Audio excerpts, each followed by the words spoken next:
আসসালামু আলাইকুম। সংবাদে আপনাদের সবাইকে স্বাগতম জানাচ্ছি আমি নুসরাত। শুরুতেই সংবাদ শিরোনাম। আমেরিকায় ধরা খেল বিতর্কিত পুলিশ কর্মকর্তা ও সাবেক ডিবি প্রধান হারুনুর রশিদ। এবং সবশেষ জানাবো, জামায়াত ইসলামীকে নিয়ে সময় টিভির গুজব উস্কে দিলেন যুবদল নেতা রবিউল ইসলাম নয়ন। এতক্ষণ শুনছিলেন সংবাদ শিরোনাম, এখন বিস্তারিত। ক্ষমতাচ্যুত প্রধানমন্ত্রী শেখ হাসিনার প্রশ্রয়ে পুলিশ কর্মকর্তা হারুনুর রশিদ পরিণত হয়েছিলেন দানবে। পুলিশের চেইন অফ কমান্ড তিনি মানতেন না, বলতেন আমি চেইন অফ কমান্ড।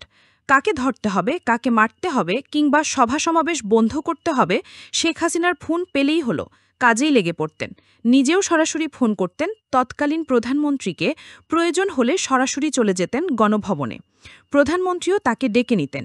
প্রধানমন্ত্রীর বাইরে বিশেষ সম্পর্ক ছিল সাবেক রাষ্ট্রপতি আব্দুল হামিদ ও পলাতক তৎকালীন স্বরাষ্ট্রমন্ত্রী আসাদুজ্জামান খান কামালের সঙ্গে। ফলে একদিকে যেমন দণ্ডমুণ্ডির কর্তা হয়ে দাঁড়ান, তেমনি দুহাতে কামিয়ে অঢেল অর্থবিত্তের মালিক বনে যান। পুলিশ বাহিনীসহ সর্বত্র তিনি ডিবি হারুন এবং পরে ভাতের হোটেলের হারুন নামে পরিচিত ছিলেন। বিরোধী দলীয় চিফ হুইপ জয়নুল আবেদিন ফারুককে পিটিয়ে শেখ হাসিনার দৃষ্টি কাড়েন। তার বিশেষ কৃতিত্ব হচ্ছে ২০২৩ সালে প্রধান বিচারপতির বাসভবনে হামলা করে তা বিএনপির নামে চালিয়ে নয়াপল্টনে সমাবেশ বন্ধ করা। অনুসন্ধান করতে গিয়ে পুলিশ বাহিনীর বিভিন্ন পর্যায়ের কর্মকর্তাদের কাছ থেকেও ডিবি হারুন সম্পর্কে জানা যায় নানা তথ্য। সূত্র জানায়, পুলিশ বাহিনীতে শেখ হাসিনার খুব আস্থাভাজন এমন দানবীয় রূপের কর্মকর্তা ছিলেন ৫ জন। তারাই মূলত পুলিশ বাহিনী চালাতেন। এরই মধ্যে তৎকালীন আইজি বেনজির আহমেদ এবং হারুন ছিলেন শেখ হাসিনার আস্থাভাজন হিসেবে সবার উপরে। ক্ষমতার দাপট এবং শেখ হাসিনার কত কাছে যাওয়া যায়, এই নিয়ে দুজনের মধ্যে বিরোধ ছিল। মাঝে মধ্যে বেনজির আহমেদ ডিবি হারুনকে চেইন অফ কমান্ডের কথা বললে তিনি শুনিয়ে দিতেন আমি চেইন অফ কমান্ড। পুলিশ কর্মকর্তা হারুনুর রশিদ মধ্যবিত্ত পরিবারের সন্তান ছিলেন। হাওড় এলাকায় কিশোরগঞ্জের গ্রাম থেকে ঢাকায় পড়তে এসেছিলেন। ঠাঁই হয়েছিল ছাত্রদের হলে। ছিলেন ছাত্রলীগের ক্যাডার। ২০তম বিসিএস ও পুলিশে যোগদান করেন তিনি। এরই পরে তিনি আলাদিনের চেরাগ পেয়ে যান। ২০তম বিসিএসের কর্মকর্তা হয়েও তিনি সিনিয়রদের টপকে ডিআইজি পদোন্নতি হাতিয়ে নেন। এরপর তার আর পেছনে ফিরে তাকাতে হয়নি। পুলিশের গুরুত্বপূর্ণ ইউনিট ডিএমপি সহ ভিআইপি এলাকাগুলোতে দায়িত্ব পালন করাকালীন নানা অপকর্ম করে হাতিয়ে নিয়েছেন কোটি কোটি টাকা। বিএনপি জামায়াত সহ বিরোধী দলের নেতাকর্মীদের ধরে এনে নির্যাতন করে আদায় করতেন মোটা অঙ্কের অর্থ। তার অপকর্মে পুলিশ বিভাগে বিতর্কের মধ্যে পড়লেও কেউ তার ভয়ে টু শব্দ করার সাহস পেতেন না। সর্বশেষ ছিলেন ঢাকা মহানগর পুলিশের অতিরিক্ত কমিশনার। প্রথমে ডিবির দায়িত্ব দেয়া হলেও জুলাই আন্দোলনের শেষ মুহূর্তে তাকে অতিরিক্ত কমিশনার করে ক্রাইম অ্যান্ড অপারেশনস বিভাগে পাঠানো হয়। দেশের গুরুত্বপূর্ণ পুলিশের ২টি ইউনিট নারায়ণগঞ্জ ও গাজীপুর জেলায় এসপি ছিলেন। সংশ্লিষ্ট সূত্র মতে ১,০০০ কোটি টাকা গাজীপুর থেকে তুলেছেন তিনি। এছাড়া হারুন ছিলেন ডিএমপি ৮ ক্রাইম বিভাগের মধ্যে গুরুত্বপূর্ণ ইউনিট তেজগাঁও জোনের উপপুলিশ কমিশনার। এসব ইউনিটের দায়িত্ব পালন করতে গিয়ে প্রভাব খাটিয়ে অবৈধভাবে সম্পদের মালিক হয়েছেন। আসামি ধরে টাকা দিয়ে ছেড়ে দেয়া, বিরোধী মতের লোকজনকে ধরে এনে টাকা আদায়, জমি দখলে সহযোগিতা করে অর্থ হাতিয়ে নেয়া, কোম্পানি দখল ও অবৈধ রিক্রুটিং ব্যবসা করে সম্পদের পাহাড় গড়েছেন তিনি। আমাদের দেশের অনুসন্ধানে গাজীপুর, আশুলিয়া, কক্সবাজার ও রাজধানীর উত্তরায় বিপুল পরিমাণ সম্পদের খোঁজ পাওয়া গেছে। কিশোরগঞ্জে করেছেন প্রেসিডেন্ট রিসর্ট, কিন্তু চালাকি করে অন্যজনকে মালিক করেছেন। এলাকার সবাই তার রিসর্ট বলেই জানে। আশুলিয়ার নন্দন পার্কে তার শেয়ারের তথ্য পাওয়া গেছে। দুর্নীতি দমন কমিশন তার সয় সম্পদ নিয়ে অনুসন্ধান শুরু করেছে। ৩টি মামলা করেছে দুদক। সূত্র জানায়, হারুন যত অবৈধ সম্পদ গড়েছেন তার বেশিরভাগ অর্জন করেছেন গাজীপুর জেলায় এসপি থাকাকালীন। তিনি এই জেলায় পথিত ডিবির প্রায় ১০টি দল গঠন করেছিলেন। প্রতি রাতে ডিবির একাধিক দল নেমে পড়ত টার্গেটকৃত ব্যক্তির উদ্দেশ্যে। গাড়িতে বোঝাই রাখা হতো ইয়াবা, অস্ত্র এবং বিভিন্ন মাদকদ্রব্য। সুযোগ বুঝে এসব জিনিস দিয়ে ফাঁসিয়ে দেয়া হতো রাজনৈতিক নেতা, নিরপরাধ ব্যবসায়ী ও ধনী পরিবারের সন্তানদের। শেখ হাসিনা তার ক্ষমতাকে কুক্ষিগত করতে নিরাপত্তা বাহিনীর উপর ভর করেছিলেন। বিশেষ করে পুলিশ ও র্যাব দিয়ে বিরোধী মতের উপর অতিরিক্ত শক্তি প্রয়োগ করে দমনপীড়ন চালানো হয়েছিল। যে যত বেশি বিরোধী মতের নেতাকর্মীদের দমনপীড়ন চালিয়েছেন তাকে তত দ্রুত পদোন্নতি ও পদকের ব্যবস্থা করা হয়েছিল। এর মধ্যে অন্যতম পুলিশ কর্মকর্তা হারুনুর রশিদ। তিনি ডিবিতে কথিত ভাতের হোটেল খোলেন। এই ভাতের হোটেলে আওয়ামী লীগের নেতৃবৃন্দ, সেলিব্রিটি পার্সন, চলচ্চিত্র নাটকের নায়ক নায়িকা, শিল্পপতি, ব্যবসায়ী থেকে শুরু করে নানা পেশার লোকজনকে তার সাথে বসে খেতে দেখা গেছে। তাদের খাইয়ে কৌশলে সব ভিডিও ফুটেজ সোশ্যাল মিডিয়ায় ছাড়ছেন তিনি। তার ভাতের হোটেলের খপ্পরে পড়েন খোদ বিএনপির স্থায়ী সমিতির সদস্য গয়েশ্বর চন্দ্র রায়। সেগুলো নিয়ে সমালোচনা হলেও তিনি কোনো পাত্তা দিতেন না, বরং আরও বেশি বেশি করে তিনি এই ভিডিওগুলো আপলোড করতেন। জুলাই আগস্ট সন্ত্রাস সমন্বয় কর্মীদের ডিবিতে ধরে এনে জোর করে বিবৃতি দেওয়ার অভিযোগ রয়েছে তার। 2011 সালের 6 জুলাই সংসদ ভবনের সামনে তৎকালীন চিফ হুইপ বিএনপি নেতা জয়নুল আবদিন ফারুককে শারীরিকভাবে হেনস্থা করে আলোচনায় আসেন তিনি। খোদ স্বরাষ্ট্রমন্ত্রীর আশকারায় তিনি পুলিশের মধ্যে প্রভাবশালী হয়ে ওঠেন। নারায়ণগঞ্জ ও গাজীপুর পুলিশ সুপারের দায়িত্ব পালনকালীন তার বিরুদ্ধে ঘুষ গ্রহণের অভিযোগ উঠলেও পুলিশ তার ব্যাপারে কোনো ব্যবস্থা নেয়নি, বরং পদোন্নতি হয়েছে।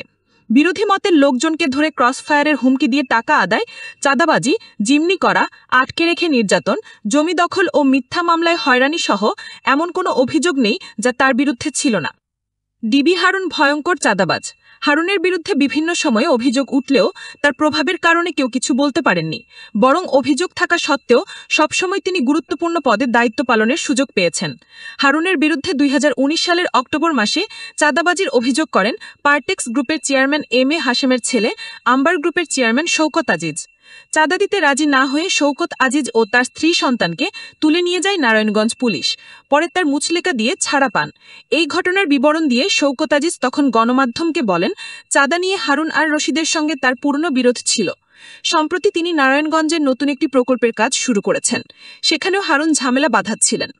সর্বশেষ 2019 সালের 31 অক্টোবর তার স্ত্রী পুত্রকে বাসায় নামিয়ে ঢাকা ক্লাবে আসেন। ক্লাব থেকে বেরিয়ে দেখেন তার গাড়িটি নেই। পরদিন খোঁজ নিয়ে জানতে পারলেন গাড়ি আছে নারায়ণগঞ্জে। পরদিন রাতে তার অনুপস্থিতিতে হারুন একদল পুলিশ নিয়ে তারা গুলশানের বাসায় ঢুকে ভাঙচুর করেন। এরপর তার স্ত্রী পুত্রকে নারায়ণগঞ্জে নিয়ে যায়। এই বিষয়ে নিকটস্থ গুলশান থানাতে কিছু জানায়নি নারায়ণগঞ্জের পুলিশ। পরদিন তার খোয়া যাওয়া গাড়িতে ইয়াবা, মদ ও গুলি উদ্ধারের ঘটনা সাজিয়ে শওকত আজিজ ও তার গাড়ি চালকের নামে মামলা করেন। গুলশানের বাসা থেকে স্ত্রী পুত্রকে নারায়ণগঞ্জে নিয়ে যাওয়ার একটি ভিডিও শওকত তার ফেসবুকে শেয়ার করেন। তবে শওকত ও তার স্ত্রী পুত্রকে তুলে নেওয়ার পর নিজের কার্যালয়ে সংবাদ সম্মেলন করে মিথ্যা গল্প শুনিয়েছিলেন হারুন। তিনি মিথ্যা দাবি করেছিলেন যে শওকত আজিজের গাড়ি থেকে 28টি গুলি, 1200 ইয়াবা বড়ি, 24 বোতল বিভিন্ন ব্র্যান্ডের বিদেশি মদ এবং 48 ক্যান বিয়ার উদ্ধার করা হয়েছে। এ সময় গাড়িতে শওকত আজিজের স্ত্রী ফারহা আজিজ ও সন্তান আনাম আজিজ ছিলেন। জিজ্ঞাসাবাদের জন্য তাদের আটক করা হয়েছিল।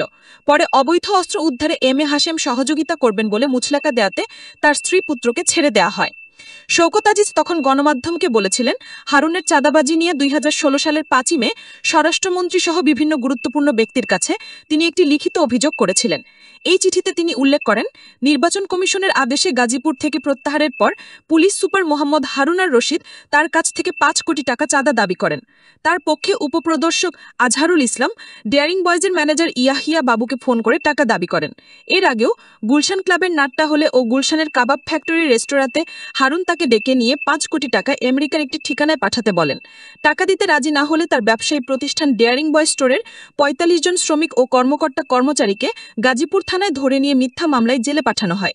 শুধু শওকত আজিজ নয়, গত 27 অক্টোবর রাতে হারুনের লোকেরা আরও একটি শিল্প প্রতিষ্ঠানের মালিক ও তার প্রধান নির্বাহী কর্মকর্তাকে গুলশান থেকে নারায়ণগঞ্জে নিয়ে আটকে রেখেছেন। পরে জার্মান প্রবাসী একজন আওয়ামী লীগের নেতা ও পুলিশের ঊর্ধ্বতন একাধিক কর্মকর্তার অনুরোধে শিল্পপতিকে ছেড়ে দিল প্রতিষ্ঠানের প্রধান নির্বাহী কর্মকর্তাকে মাদক মামলায় গ্রেফতার দেখানো হয়। সর্বশেষ তার কর্মস্থল ছিল ঢাকা মহানগর পুলিশ গোয়েন্দা বাহিনী বা ডিবি। তিনি অতিরিক্ত কমিশনারের দায়িত্বে ছিলেন। ঢাকা জেলার এসপির পর হারুন ডিবিতে পোস্টিংও পান। এই ডিবিতে তিনি নিজের একটি বলয় গড়ে তোলেন। বিষয়টি খোদ তৎকালীন ডিএমপি কমিশনার জেনেও মুখ খুলতে পারেননি শুধু হারুনের প্রভাবের কারণে। ডিএমপি কমিশনার স্বরাষ্ট্রমন্ত্রীকে জানিয়েছিলেন বিষয়টি। স্বরাষ্ট্রমন্ত্রী কামালও হারুনকে কিছু বলেননি। এতে দিন দিন তিনি আরও বেপরোয়া হয়ে ওঠেন।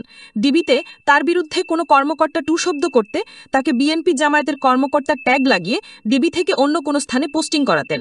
জুলাই ছাত্র গণ অভ্যুত্থানে শেখ হাসিনা পালিয়ে যাওয়ার পর ডিবি হারুনও পালিয়ে যান। অনুসন্ধানে জানা গেছে 4 আগস্ট সন্ধ্যার আগ পর্যন্ত তিনি ক্যান্টনমেন্টের সেনাবাসে ছিলেন। ছিলেন। ওই দিন রাতে ক্যান্টনমেন্ট থেকে বের হয়ে একটি প্রাইভেট কারে আখাউড়া সীমান্তে চলে যান। সেখান থেকে ভারতের ত্রিপুরা হয়ে 16 আগস্ট যান নেপালে। পরে ক্যারিবীয় দ্বীপপুঞ্জ সেন্ট লুসিয়ানে যান। সেখান থেকে বর্তমানে যুক্তরাষ্ট্রের ফ্লোরিডায় আছেন। ডিবি হারুনের স্ত্রী, এক ছেলে ও এক মেয়ে আগে থেকে ফ্লোরিডায় ছিলেন। তারা সেখানে গ্রিন কার্ডধারী। বিপুল অঙ্কের টাকার বিনিময়ে তিনি বাংলাদেশ থেকে পালাতে সক্ষম হয়েছেন বলে জানা গেছে।